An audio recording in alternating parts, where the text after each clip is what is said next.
আজকে আমরা যে আলোচনা সভায় ছিলাম তার সাময়িকভাবে আমাদের বিশেষ কিছু কথা বলার নেই। আমাদের রাহুলদা আমাদের সব কথা বললেন, আমাদের যা বলার ছিল তা বলে গেছে।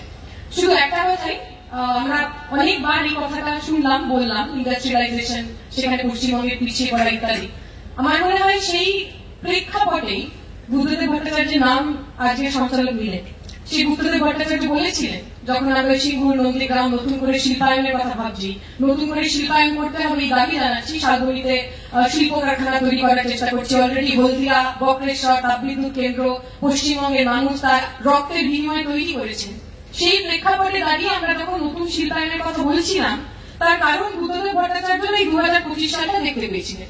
এখানে যারা বসে আছেন তারা জানেন, তাদের বাড়ির অনেকের ছেলে মেয়েরা যারা একটু পড়াশোনা করেছেন, তারা কেউ আর এই কলকাতায় থাকেন না।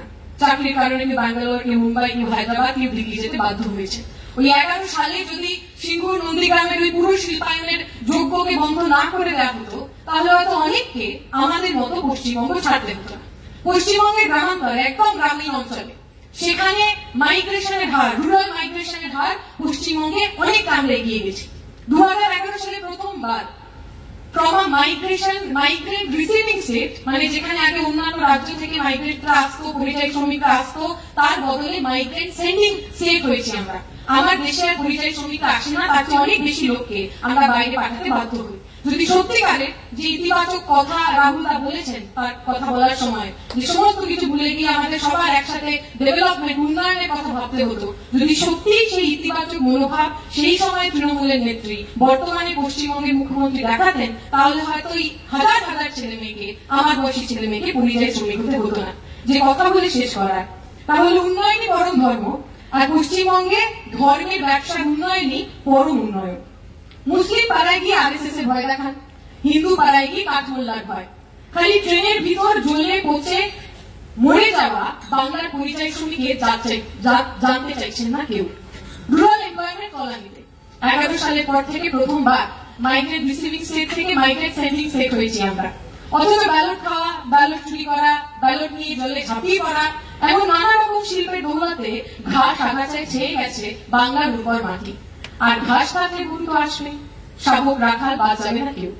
ট্যাক্সের টাকায় মন্ত্রী বানাবেন দিদিমণি, ইমামদের জনসভার পোস্টারে বড় বড় করে থাকবেন মুখ্যমন্ত্রীর মুখ, আর সেই ব্যানারের নিভু অন্ধকারে দাঁড়িয়ে থাকবেন ঘুষ দিতে না পারা পশ্চিমবঙ্গের দলিত, মুসলিম, হিন্দু, আদিবাসী মেয়েটি।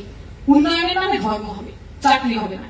পিসার খেলানো মিনার মতো পশ্চিমবঙ্গে একের পর এক বাড়ি হেলে পড়বে কলকাতার বুকে। ওদিকে কলকাতার যিনি মহানগরী, তিনি অশ্লীল ডাক পাঠাবেন মঞ্চ থেকে, বলবেন মাইনরিটিকে মেজরিটি হতে হবে। আর রাত্রিবেলা, রাতের অন্ধকারে হাওড়ার মুসলমান গ্রামে ওই আনিস খানের বাড়িতে পৌঁছে যাবে সিভিক পুলিশ।